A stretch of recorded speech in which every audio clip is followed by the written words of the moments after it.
Kreveth had seen many strange things on the galactic net during his long career as a cultural anthropologist, but nothing had prepared him for the video that appeared on his feed one quiet evening aboard the academic station Pillars of Inquiry.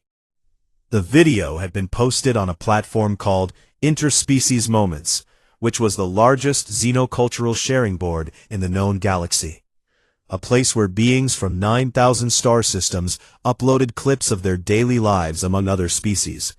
And on most days, the content was boring and predictable, but not today. Today, the entire platform had gone completely insane over a 30-second video titled Lunchtime Disaster, FT, My Human. Kreveth leaned his tall, scaled body forward in his chair and tapped the screen with one of his 4 clawed hands, and the video began to play, and what he saw made his twin hearts skip in confusion. A small round creature covered in reddish-golden fur sat in a feeding pod aboard what appeared to be a standard cargo freighter. And this creature was a Velshi cub, one of those soft little beings that resembled a mixture of a fox and something even softer. And this particular cub had managed to do something truly spectacular. The cub had gotten nutrient paste absolutely everywhere. It was on his face and in his ears and across his chest and smeared along the walls of the feeding pod, and somehow on the ceiling above him. And Kreveth could not even begin to understand the physics required to get paste on the ceiling. And the cub sat in the middle of this catastrophe, looking enormously pleased with himself. But the cub was not what had broken the galactic net. Standing beside the feeding pod was a human woman in a standard crew uniform, and she was doing something to her face that Kreveth had never witnessed in all his years of studying alien species. She was crossing her eyes and puffing out her cheeks like a bloated river creature, and then she stuck out her tongue and wiggled it while making a sound that could only be described as blub blub blub. And then she opened her eyes very wide and dropped her mouth open in an expression of wildly exaggerated shock, as if the messy cub was the most surprising thing she had ever encountered in her entire life. And the whole time she was doing this, she was calmly wiping nutrient paste off the cub with a cleaning cloth in her other hand. The cub was screaming with laughter. Not crying, not distressed, not afraid, but laughing so hard that his entire round body was shaking. And every time the human made a new face, he would shriek even louder and kick his little legs. And the sound was unmistakable across every species barrier in the galaxy, because every sentient being knew what pure joy sounded like. Kreveth watched the video 3 times in a row, and then checked the engagement numbers and nearly fell out of his chair. The video had been viewed 4 billion times, a single rotation cycle, which was a record that had previously been held by the famous clip of an Gruixi ambassador accidentally sitting on the Emperor of the Hekari, and the comments section had become a galactic firestorm of confusion and fascination and horror. He began scrolling through the comments with all 4 hands working the screen. A Drealosi commenter had written, "Is the human experiencing voluntary facial malformation? And if so, should we be concerned for her health?" And this comment had received 2 million agreements. A Takari psychologist had posted a lengthy analysis, suggesting that the human was suffering from a neurological seizure, and that the crew should restrain her immediately for her own safety. And this comment had sparked a war in the replies between Takari medical professionals and human viewers who kept responding with crying, laughing reaction symbols. A Hekari soldier had simply written, "What is wrong with her mouth?" somehow become the most replied comment in the history of the platform. A group of Velshi mothers had formed an entire discussion thread debating whether the human was performing some kind of religious ritual over the cub. And half of them were offended, and half of them wanted to know if they could hire the human. And then there were the humans in the comments, and they were absolutely no help at all, because every single human response was some variation of, LOL, she's just being silly. Or that's the fish face, my mom used to do the fish face. Or, this is the most human thing I have ever seen. And none of them seemed to understand that the rest of the galaxy had no idea what being silly meant. Krevith leaned back in his chair and steepled two of his hands together while the other two pulled up his research database, because this was clearly a matter that demanded serious academic investigation. He was a professional after all, a respected scholar of xenobehavioral studies at one of the most prestigious institutions in the Dralosi academic network, and he had published over 40 papers on alien behavioral patterns. And he was not the kind of person who watched a short video of a human making ridiculous faces at a baby alien 14 times in a row. He watched it a 15th time. The cub's laugh got him every single time, and he could not explain why. And this bothered him enormously, because Krevt was a person who prided himself on being able to explain things.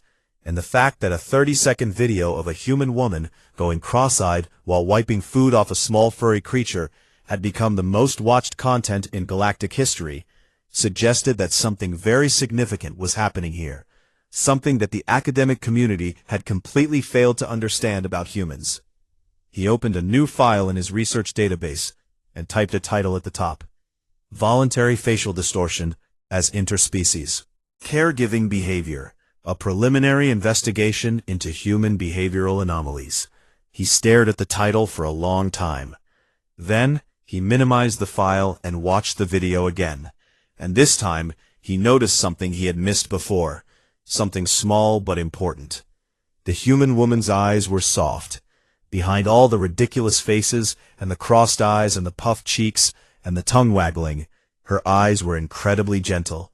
And she was looking at that messy little cub the way Krevith had only ever seen Dralosi mothers look at their own hatchlings, with a warmth that went beyond duty or obligation or professional responsibility. She was looking at a child that was not her species, not her family, not even her responsibility. And she was looking at him like he was the most precious thing on the ship. Krevith bookmarked the video and told himself firmly that this was purely for academic purposes. He did not believe himself even slightly. 6 standard weeks before the video broke the galactic net, the cargo freighter Drifting Purpose had been docked at a refueling station on the edge of Velshi space. And nobody on the crew had any idea that their lives were about to be turned upside down by something that weighed less than a standard supply crate. The Drifting Purpose was a mid-range freighter crewed by 7 different species, which was not unusual for cargo ships that worked the outer trade lanes, because those routes attracted the kind of beings who did not mind tight spaces and long silences, and the occasional mechanical failure that required everyone to hold their breath while the engineer swore in 3 languages. The captain was a massive Hikari named Torvan, who stood 8 feet tall and was covered in dark armored plates that clicked when he walked. And he ran his ship the way all Hikari ran things, with absolute discipline and a schedule that did not bend for anyone or anything. Respected him because he was fair and competent and only yelled when someone truly deserved it. The crew included Sulin, a Dralosi navigator with pale green scales and a permanent expression of mild disapproval, and Pika, a Takari engineer whose voice could reach frequencies that made the ship's sensors think there was an alarm going off, and Gren, a Gruxi pilot who had exactly 2 emotional states, which were calm and asleep, and 3 others who kept to themselves and did their jobs without complaint. And then there was Corporal Elise Marin, the ship's security specialist, who was the only human on board and who had earned her place on the crew by being extremely good at her job, and also by being the only person willing to arm wrestle Torvan at the last crew bonding event, which she lost immediately, but which made Torvan laugh so hard that his armor plates rattled. At the refueling station, they picked up a passenger, a Velshi missionary named Own, who was traveling back to her home colony after a long religious pilgrimage, and she had her young cub with her, a small round bundle of reddish-golden fur named Nabri, who was approximately the equivalent of a 2-year-old human child. Owen was exhausted in a way that went beyond simple tiredness, because Velshi postpartum customs required new mothers to spend months in isolated spiritual reflection, and she had done this alone on a foreign world with no family support. And the weariness sat in her bones like something heavy and permanent, and when she came aboard the drifting Purpose, she could barely keep her eyes open. Torvan assigned her a quarters in the lower deck, and told the crew to make the passengers comfortable. And for the first 2 days everything was fine, because Nabri mostly slept, and Owen mostly slept, and the ship moved through space the way it always did. Then Nabri entered his scatter phase. The scatter phase was a well-documented developmental stage in Velshi cubs, where the young ones became biologically compelled to throw and smear and scatter everything they could get their small paws on. And it was driven by deep neurological impulses that could not be disciplined or trained or reasoned away. And every Velshi cub went through it, and every Velshi parent simply endured it because there was no other option. Nabri did not ease into his scatter phase gently. He woke up on the 3rd morning and immediately launched a container of nutrient paste across the mess hall with a throwing arm that would have impressed a professional athlete. And the paste hit the far wall with a splat that echoed through the ship, and Nabri looked at the result of his work and made a sound of pure delight, and immediately reached for the next container. Within 1 hour, the mess hall looked like a disaster zone, and Nabri was sitting in the middle of it, covered in paste, and absolutely glowing with happiness. Crew meeting. The solution he proposed was simple and fair, which was a rotating schedule of cub duty, where each crew member would take a shift watching Nabri while Owen rested, because the missionary was clearly in no condition to handle this alone, and Torvan believed in taking care of passengers, even when those passengers had offspring, who seemed determined to redecorate his ship. The first rotation went to Sulin, who lasted exactly 40 minutes before he appeared on the bridge with paste smeared across his facial scales, and a look of absolute devastation in his eyes, because in Dralosi culture, any substance on the face was considered a social violation of the highest order, and Nabri had managed to get paste not only on Sulin's face, but also inside his ear canal, and Sulin could not speak about the experience for several hours afterward. The second rotation went to Pika, who made it 20 minutes before Nabri's food throwing startled her so badly that she let out a shriek at a frequency that shattered a drinking glass and made Nabri cry for an entire hour. And the sound of a Velshi cub crying was something that burrowed into the brain and refused to leave, like a song that played on repeat, but made of pure sadness. The third rotation went to Gren, who walked into the room, looked at Nabri, looked at the mess, turned around, and walked out without saying a single word. And when Torvan asked him what happened, Gren simply said no and went back to the pilot's chair. Torvan himself tried next, but his massive armored body was too large to fit comfortably in the feeding area, and his clicking plates frightened Nabri, and the sight of an 8-foot beetle creature trying to delicately wipe paste off a tiny furry cub with claws the size of dinner knives would have been funny if it had not been so clearly hopeless. Owen sat in the corner of the mess hall, watching all of this with tears running down her furred face, because she could see that her cub was a burden to these kind people who had taken her aboard, and the guilt was making her exhaustion even worse, and she had begun to wonder if she should just stay awake permanently and handle Nabri herself, even though her body was telling her that she could not.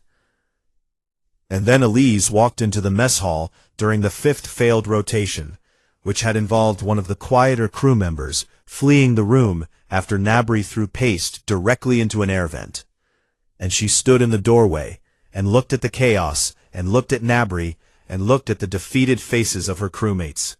She said, "I will take permanent cub duty." Torvan stared at her, and asked if she understood what she was volunteering for. Elise shrugged with that particular looseness that humans had in their shoulders, that easy rolling motion that no other species could quite replicate, and she said, "I have 3 nephews back on Earth, and the youngest one once put spaghetti inside a functioning vacuum cleaner. So honestly, this is nothing." Nobody on the crew understood what spaghetti was, or what a vacuum cleaner was, but they understood the tone, which was the tone of someone who had seen worse and survived, and was not even slightly worried. Ohm stared at Elise with her large dark eyes, and then she began to cry again. But this time, the tears were different, and every species on the ship could tell the difference, because gratitude looked the same no matter what face it sat on. Elise walked over to Nabri, who had paste in his fur, and paste on his ears, and paste in places that defied logical explanation. And she picked him up and held him against her chest, and said, "All right, little monster, it is you and me now." Nabri looked up at her with wide golden eyes, and very slowly and very deliberately smeared a handful of paste across her chin. Elise grinned. And that was the beginning of everything. The first few days of Elise's permanent cub duty were exactly as messy and loud and exhausting as everyone had expected. But what the crew had not expected was that Elise would treat the whole situation like it was the most entertaining thing that had ever happened to her. She developed a routine with Nabri that began each morning when the cub woke up and immediately started looking for things to throw, and Elise would scoop him up and carry him to the mess hall and set him in the feeding pod and say, "All right, sir, let us see what kind of damage you can do today," in a voice that sounded like she was genuinely curious about the answer. Feeding time was the worst part of the day, because Nabri had turned the act of eating into a full-body performance that involved more paste on the outside of his body than on the inside, and his throwing accuracy was genuinely impressive for a creature with such short arms. And Elise learned this on the first morning, when a glob of nutrient paste sailed past her head and hit the doorframe behind her with a wet smack that made Sulin flinch from 3 rooms away. But Elise did not yell, or flinch, or leave the room. Instead, she looked at the paste on the doorframe, and then looked at Nabri, and opened her eyes very, very wide, and dropped her mouth open in a huge, exaggerated expression of shock, as if the paste on the doorframe was the most astonishing thing she had ever witnessed in her entire career as a security specialist on a cargo freighter. Nabri stared at her. Then she puffed out her cheeks until they were round and full, like she had stuffed 2 balls inside her mouth, and she crossed her eyes and held that position for 3 full seconds. Nabri made a sound that nobody on the ship had heard before, a short burst of high-pitched noise that came from deep in his round belly, and it took Elise a moment to realize what it was. He was laughing. She did it again, this time sticking out her tongue and wiggling it while crossing her eyes in the other direction, and Nabri laughed harder. And then she did what she later called the fish face, where she sucked in her cheeks and pushed out her lips and moved them open and closed like a fish gasping for water. And Nabri absolutely lost his mind. He laughed so hard that he dropped the paste he had been holding and forgot to throw it. And in that brief moment of distraction, Elise swooped in with a cleaning cloth and wiped a thick streak of paste off his left ear. And by the time he noticed, she was already making another face, this time the surprised gasp, where she clapped both hands to her cheeks and opened her mouth into a perfect circle of fake astonishment. This became the system. Every time Nabri made a mess, Elise made a face, and every time Elise made a face, Nabri laughed so hard that he temporarily forgot about making messes, and in those precious seconds of distraction, she would clean a little more paste off his fur or wipe down a section of the feeding pod, and the whole process took about 4 times longer than simply restraining the cub and cleaning him efficiently. But the mess hall was filled with laughter instead of crying, and Elise seemed to consider that a fair trade. The crew began to watch from the doorway. They gathered there every mealtime, standing in a cluster of scales and armor and fur and feathers. And they watched in absolute silence as the human woman made herself look completely ridiculous in front of a baby alien. And none of them could understand what they were seeing. Sulin was the most fascinated and the most disturbed.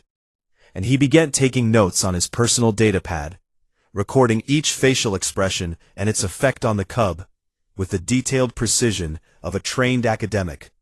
Because Sulin had studied under Krevith at the Pillars of Inquiry, and old habits of scientific observation died hard. Feeding session where Nabri had somehow gotten paste inside Elise's boot, and she had responded by making a face so contorted that Pika gasped in alarm. Sulin approached Elise in the corridor. He asked her directly whether the facial contortions were a form of threat display designed to establish dominance over the cub. Elise laughed so hard that she had to lean against the wall, and then she had to sit down on the floor because the laughter had taken all the strength out of her legs. And Sulin stood there, watching her with his datapad in 2 hands, and a look of complete bewilderment on his scaled face. When she finally caught her breath, she looked up at him and said, "It is called being silly, Sulin. You do it to make kids laugh. You make a stupid face, and they think it's the funniest thing in the world. It's just a human thing." Sulin considered this for a long moment, and then asked a question that he had been thinking about for days. Would voluntarily sacrifice her dignity in front of the entire crew for the amusement of a child that was not even her species? Elise stopped laughing and looked at him with an expression that was suddenly very serious and very quiet, and she said, "Because his laugh is worth more than my dignity, and that is not even a hard trade." Sulin did not understand this. He went to his quarters and sat in the dark and thought about it for 3 days, turning the words over in his mind like a puzzle piece that didn't fit any puzzle he had ever seen. And the more he thought about it, the more he realized that the problem was not that he could not understand the words, but that he could not understand the kind of mind that would produce them. Meanwhile, something else was happening that the crew noticed, but did not discuss openly, because it felt private and important, and none of them wanted to disturb it.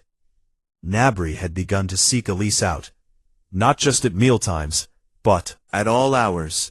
The small cub would toddle through the corridors of the drifting purpose on his short legs, looking for the human, and when he found her, he would hold up his arms in that universal gesture of small creatures everywhere that meant, "Pick me up." And Elise always did. He brought her things, small objects that he found around the ship, a bolt from the floor, a piece of packaging material, a cloth that Pika had been looking for. And he would present these gifts to Elise with enormous seriousness, as if he were offering her treasures of great value. And she would accept each one with matching seriousness, and thank him, and put it in her pocket. He fell asleep in her lap during the evening rest periods, curled into a tight ball of golden fur, with his small face pressed against her stomach. And Elise would sit perfectly still for hours, rather than risk waking him, reading reports on her datapad with one hand, while the other rested gently on his back. Watched all of this from the edges of rooms and the ends of corridors. And what she felt was complicated and layered and difficult to name, because it was relief and gratitude and something like wonder, all mixed together. And she had traveled across the galaxy on a spiritual pilgrimage, looking for evidence of divine kindness in the universe, and she was beginning to think she had found it in the most unexpected place.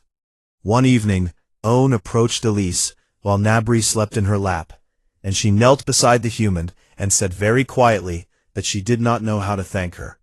Elise looked at the sleeping cub, and then looked at Owen and said, "He is a good kid. He is just messy, and messy is not the same as bad.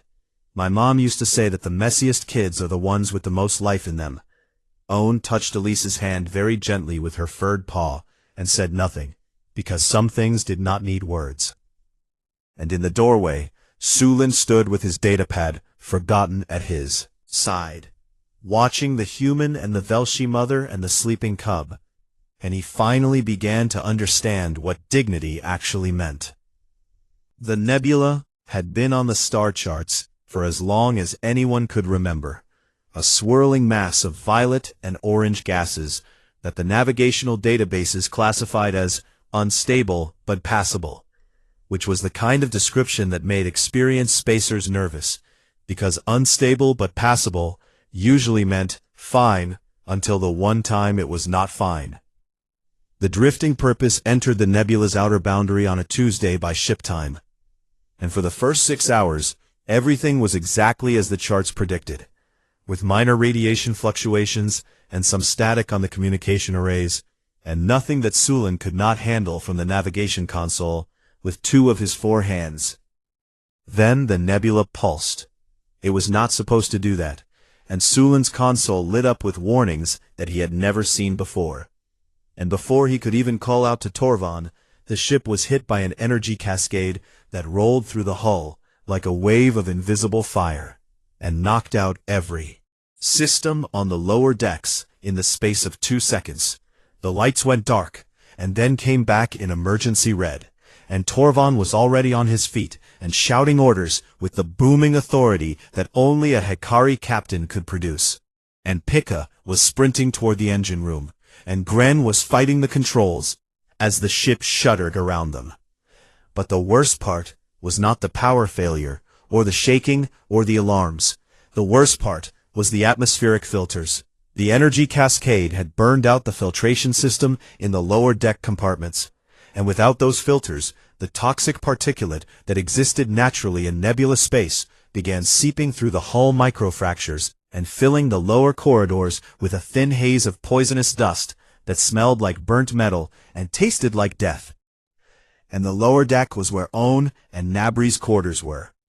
Torvon pulled up the internal sensors and saw the particulate readings climbing lower sections, and he felt something cold settle in his chest, because he knew the biology of every species on his ship, and he knew that Velshi lungs were among the most sensitive respiratory systems in the known galaxy, and an adult Velshi could survive short exposure to this level of particulate, but a cub as young as Nabri could not, because their lung tissue had not yet developed the protective membrane that came with maturity. He opened the ship-wide communication channel and ordered everyone to stay in their current locations and seal all doors until the filtration system could be repaired. And his voice was calm and steady, because a Hikari captain did not panic, even when his passengers were in danger.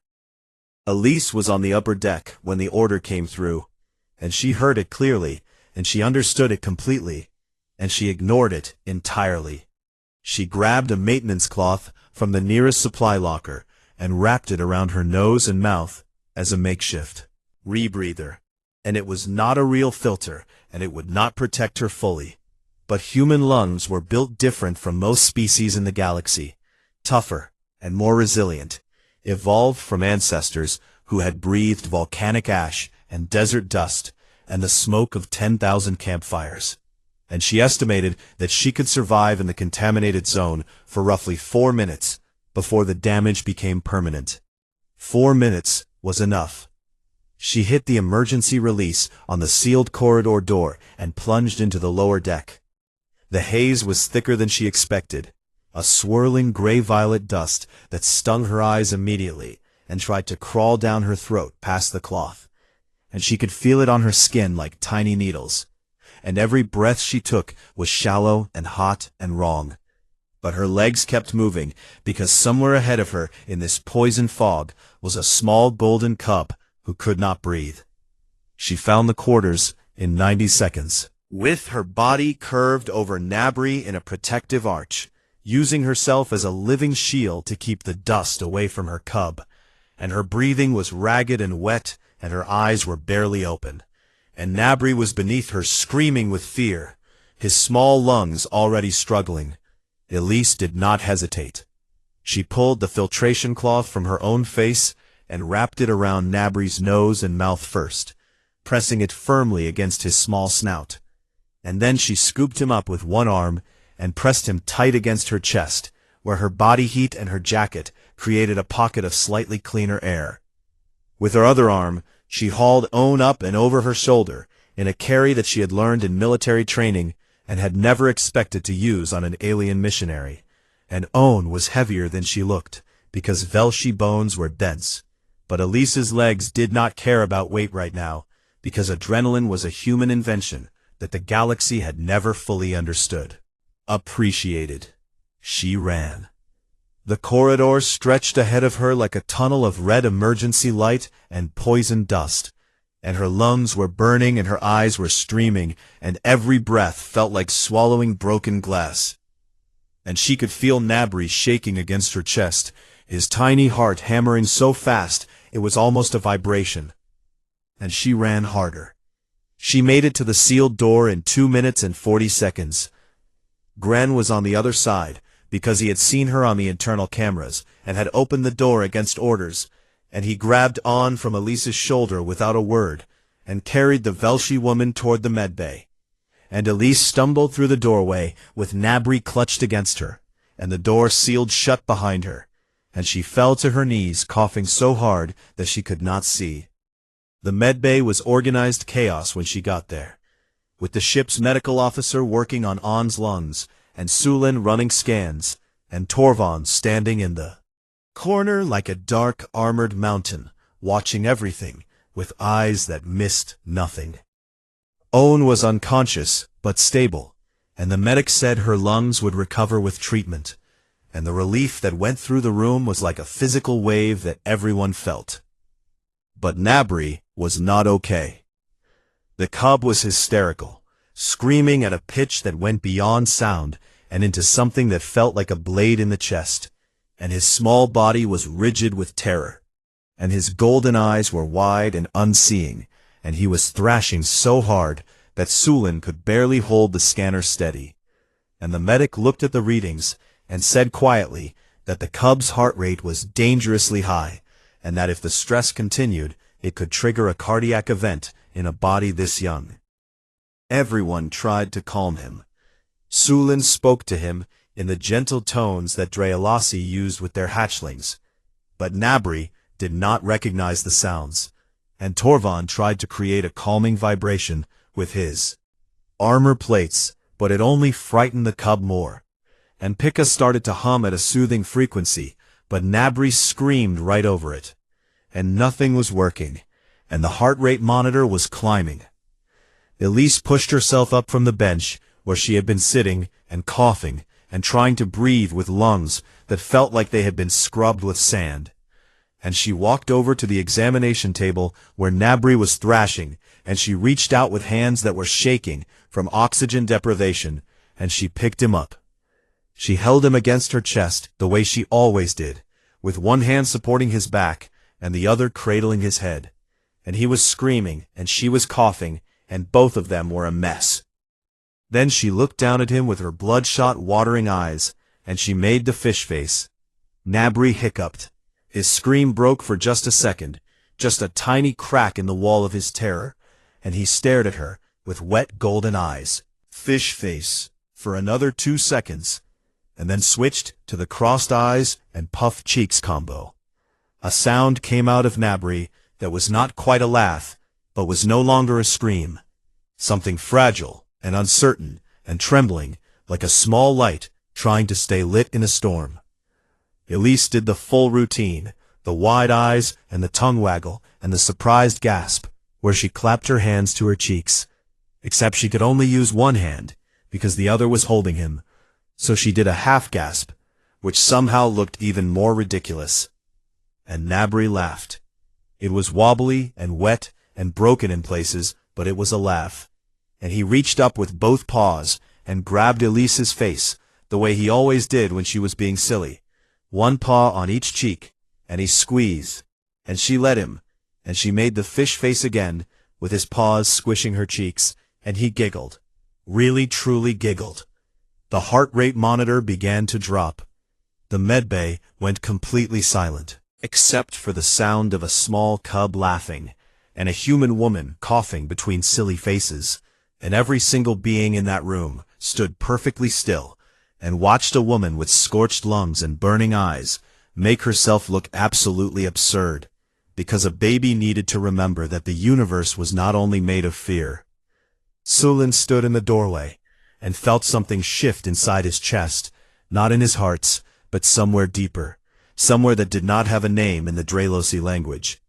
And he thought about dignity, and he thought about foolishness, and he realized that he had been wrong about which one mattered more. Several months after the video broke every record on the Galactic Net, Krevitz sat in his office, on the academic station, Pillars of Inquiry, and stared at the document on his screen, with the growing certainty that he had made a terrible mistake. The document was his completed research paper, all 47 pages of it, meticulously structured and properly cited, and written in the precise academic language that had earned him his reputation as one of the finest cultural anthropologists in the Dralosi intellectual community. And the title read, Voluntary Facial Distortion as Interspecies Caregiving Bonding, a Case Study in Human Behavioral Anomalies. And it was technically perfect and completely worthless. He had spent 3 months on this paper, analyzing the video frame by frame, cross-referencing human facial muscle movements with existing databases of primate social behavior, consulting with neurobiologists about the neurochemical effects of laughter on juvenile development across species, and producing a document that explained everything about what had happened in that video in terms that any academic could understand. And it missed the point entirely. He knew this because of the message that had arrived in his inbox that morning from a former student named Sulin, who was apparently serving as a navigator on the very cargo freighter where the video had been filmed. And Sulin's message had not been written in academic language at all, but in the raw, unstructured voice of someone who had seen something that had rearranged the inside of his head. Sulin told him everything. He told him about the scatter phase and the rotating cub duty that had defeated every species on the ship, and about the human woman named Elise who had volunteered for permanent duty with a shrug and a reference to something called spaghetti, and about the feeding sessions where she had made ridiculous faces while calmly cleaning paste off a lamp. Cub. He told him about the way Nabri had started seeking Elise out, toddling through the corridors to find her, bringing her small, worthless treasures that she accepted like they were precious, falling asleep in her lap while she sat motionless for hours, rather than disturb him. He told him about the question he had asked her, about dignity, and about her answer that had haunted him for 3 days. Because his laugh is worth more than my dignity, and that is not even a hard trade. And then Sulin told him about the emergency. He described the nebula pulse and the toxic particulate and the 4 minutes that Elise had estimated she could survive in the contaminated zone, and how she had run into the poison without hesitation and wrapped her own filter around the cub's face first, and carried both Own and Nabri out of danger on legs powered by something that went beyond adrenaline into a territory that Sulin did not have words for. Medbay, the cub's hysterical screaming, the heart rate climbing toward danger, every attempt to calm him failing.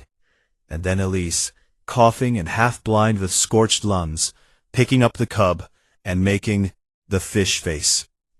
He described the silence in the room, as every being watched a broken woman make herself look foolish to save a child's heart.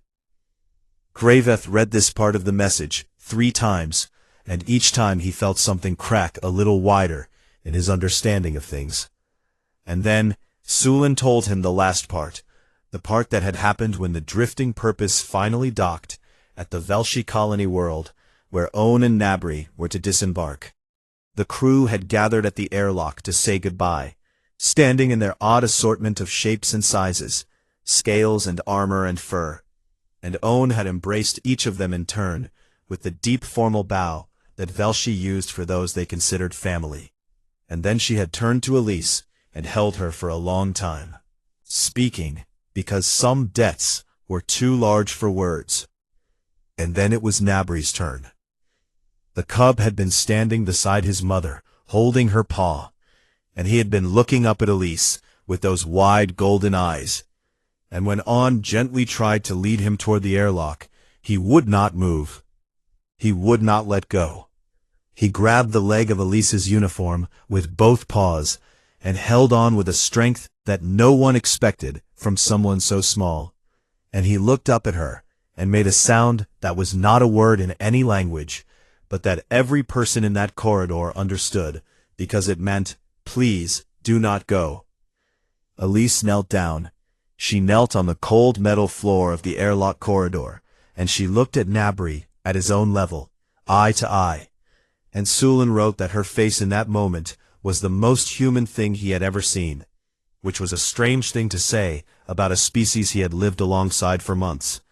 But he meant that every complicated, impossible thing about humans was visible in her expression at once, the love and the sadness and the letting go. She made one last silly face. It was slow and gentle, not the wild, exaggerated contortions of the feeding sessions, but something softer, a slow crossing of her eyes, and then a long, exaggerated wink. One eye closed and one eye open, and her mouth pulled to the side in a lopsided grin that wobbled slightly at the edges. Nabri laughed through his tears. It was a small sound, fragile and beautiful, and it broke something open in the corridor that made Torvon turn away, and made Sulin grip his datapad so hard that the screen cracked. Elise gently loosened Nabri's paws from her uniform, and picked him up one last time, and held him against her chest, and pressed her face into his golden fur. And then she handed him to On, very carefully, like she was handing over something made of glass and light. She stood up and turned and walked back into the ship, and she did not look back. Sulin wrote that he understood why, because he had seen her face in the last second before she turned, and if she had looked back, she would not have been able to leave. And sometimes the bravest thing a human could do was not running into poison gas, but walking away from a small creature who loved them. Kreveth finished reading the message and sat in his office for a very long time. Then he selected his 47-page research paper, all of it, every perfectly cited paragraph and every carefully structured argument, and he deleted the entire thing. He opened a new document and sat with his 4 hands resting on the desk and thought about what he actually wanted to say, not as an academic, but as a person who had watched a video 63 times and had not understood it until now. He began to type a new title: Why the Human Made Faces, on Love, Foolishness, and the Species That Will Carry Your Children Through Fire. One sitting, which was something he had never done in his entire career, and it was not structured properly, and it was not formatted correctly, and it would probably give his peer reviewers heart palpitations. But it was true, and he submitted it before he could lose his nerve. The paper went viral, almost as fast as the original video, which was unprecedented for an academic publication, and which caused considerable distress among the Drelosi scholarly community. And Kreveth received both a formal reprimand for abandoning academic standards and an invitation to deliver the keynote address at the next Galactic Xenobehavioral Conference, and he accepted both with equal grace. Meanwhile, the original video continued its slow, unstoppable spread across the galaxy, reaching deeper and deeper into communities that had never given much thought to humans before. A Gruoxi mother on a farming world showed it to her nestlings on a rainy afternoon, and the nestlings watched it 4 times in a row, and then tried to make silly faces at each other.